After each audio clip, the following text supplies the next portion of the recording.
Hello，大家好，我係九哥啊。主題呢一個說話咧，係上個星期我出咗一條叫做股災來了嘅視頻之後咧，一個應該唔係成日睇我 channel 嘅網友留俾我嘅。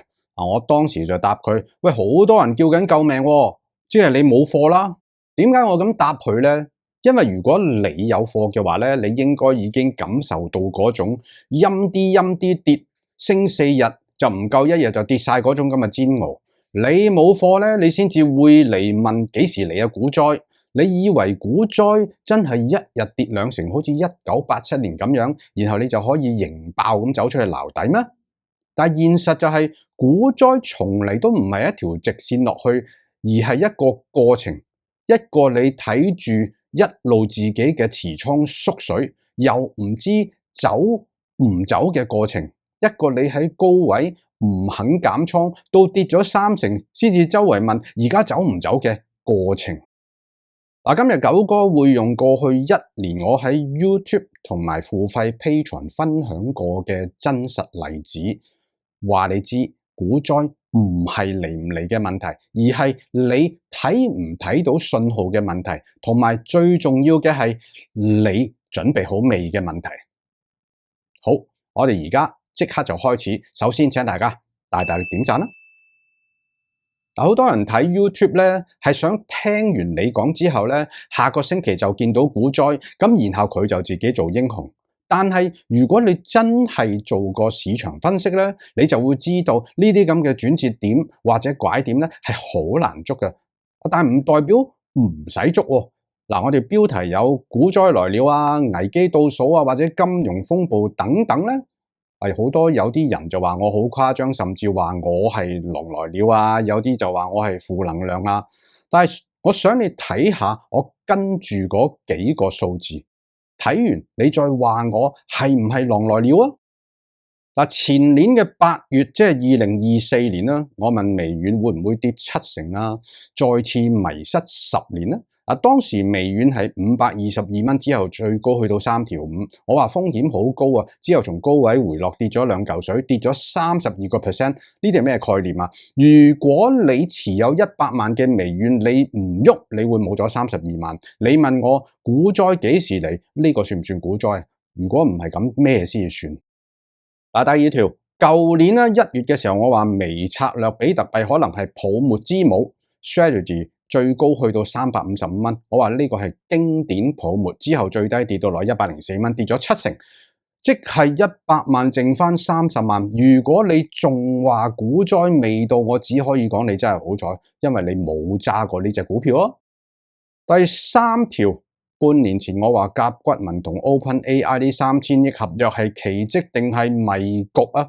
之後 Oracle 個股價跌咗接近6成，呢啲又算唔算係股災啊？但係甲骨文嗰啲股東真係血流成河嘅大佬。2月初講到嗰個比特幣同白銀比個價格腰斬咗接近一半，都叫大家小心。我最記得1月尾嘅時候，我同一位網友Alice 做個私人諮詢啦。當時白銀嗰晚就喺120蚊就嚟到㗎，我就話喂，要馬上執咗一半先，之後即刻見到閃崩，你快啲上嚟，多謝九哥啊！話我成日講股災，我係成日講，因為真係成日有事，只係大市未跌夠2成之前，你覺得唔關你事啫嘛。但如果你揸住微策略、甲骨文、微軟、比特幣，你已經身受其害，感覺到個痛苦。股災唔係一個咧，全個市場一齊跌2成嘅單一事件，佢係可以一個個板塊、一隻股票、一個個泡沫逐個爆破嘅連鎖反應嚟嘅。好，我又明白有網友會問九哥，你講得咁誇張，但個標指今年只係跌咗7.7% 啫喎。股災喺邊度啊？我同你講，指數有陣時係會呃人㗎。美股標指經歷咗自2022年以嚟最差嘅1個月同埋1季。七雄今年平均跌咗1成半。如果你個倉係重倉喺七雄，咁其實你已經係輸咗俾大市1倍㗎啦。而且你要知道標指係市值嘅加權指數，咁七雄跌，咁其他493隻股票可能只係跌少少，甚至有啲係升，但係拉勻咗就變咗係跌7.7%。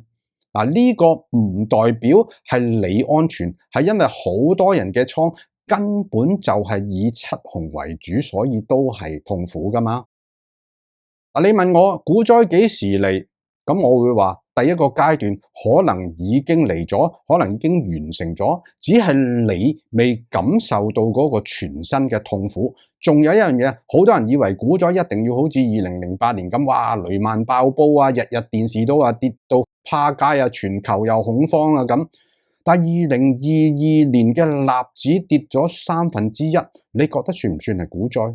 如果你嗰年輸咗30%，你一定話算啦。但係指數上面標指當年跌唔夠2成，所以你明唔明白你嘅真實回報同指數可能係兩回事嚟嘅喎。我成日都會收到好多網友喺 YouTube 嗰度留言，我都會答得嘅，盡量答啊，有禮貌嘅我一定會答嘅。有啲就係讚賞啦，有啲係求救嘅。有網友問過400蚊買咗微策略，而家剩翻120蚊，走唔走？仲有問120蚊買咗木頭姐嗰隻厄分 ARKK 有冇機會反彈？你話股災未到？如果你問佢哋，佢股災已經維持咗好耐。所以我答嗰位留言成日話股災來了嘅網友嘅時候，我話喂，好多人叫緊救命，即係你冇貨啦。我唔係串佢啊，而係點出一個事實，你仲問得出幾時嚟嘅時候，代表你仲未身受其害。其實我應該恭喜你㗎，但係你唔好以為全世界都同你一樣咁安樂至得㗎。好，講返正經嘢，短期嚟講呢，我睇到3個好大嘅問題，每一個都足以引發一啲連鎖嘅反應嘅。第一點，人工智能所驅動嘅資本支出激增。預計大科技公司嘅自由現金流將會下降起碼500億，錢使咗出去買 GPU 起數據中心，但係回報未見。呢啲就係典型嘅燒錢階段，但係市場仲係當緊佢係一啲好似以前嘅現金牛啊。當下一個業績出嚟，自由現金流大幅低過預期嘅時候，你覺得市場會點樣反應？歷史話俾我聽啦，現金流惡化係股價下跌嘅領先指標嚟嘅。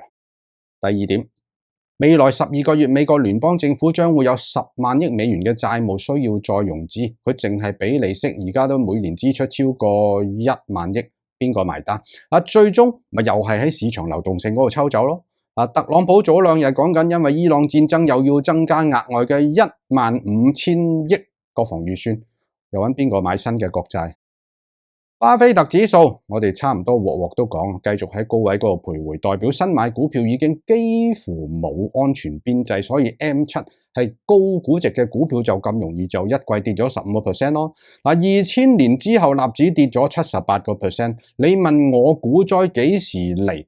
估值已經話俾你知，回報嘅空間極之有限，下跌嘅空間極之大。我唔係神仙，我唔會話到俾你知股災會喺下個月嘅15號下晝3點鐘發生，但你可以話俾你自己知咧，而家個風險咧係極高，而你係唔應該坐喺度等㗎。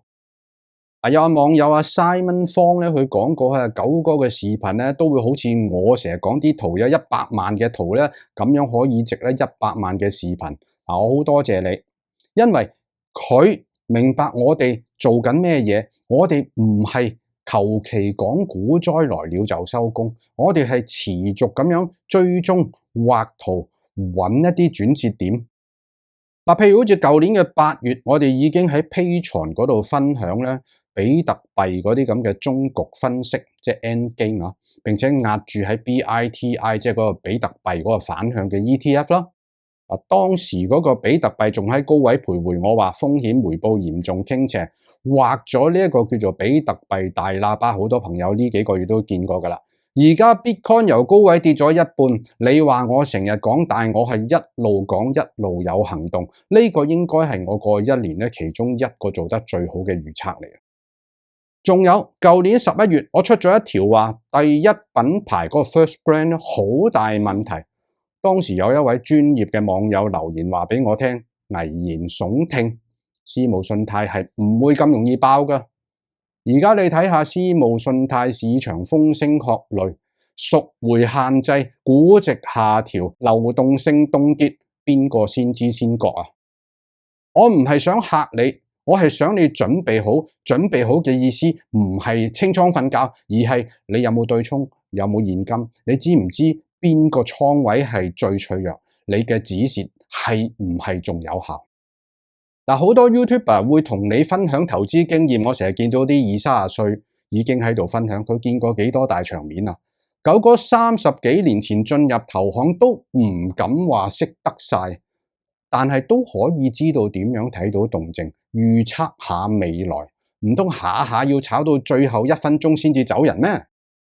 嗱，喺付費嘅 Patreon，我哋會分享更加多嘅詳細圖表分析，唔係求其畫2條線啦，有基本分析，有技術分析，互相配合找尋一啲機會，同埋點樣去避開個風險㗎。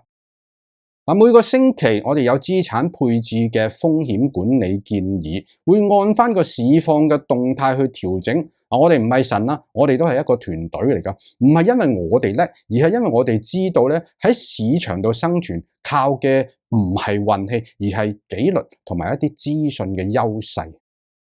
你支持我哋唔係只係課金，而係同我哋一齊進步。你哋每個月嘅支持咧，令到我哋可以繼續做呢啲咧冇人願意做嘅深度分析。我繼續出片話俾你知邊度有火，準備出煙。喺3月2號我出呢個 Patreon post 咧，我哋就預測油價會喺60幾蚊準備爆上，有好大機會嘅。咁而家油價已經飆升咗6-7成。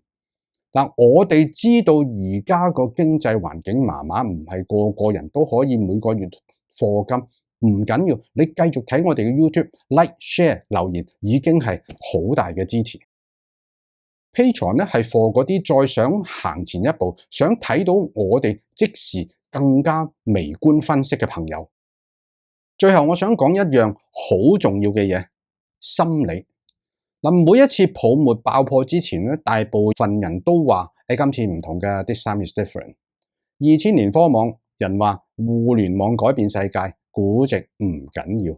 08年樓市人話房地產永遠唔會跌，因為有次按創新。2021年加密貨幣人話機構入場 Bitcoin 係數位黃金啊，九哥。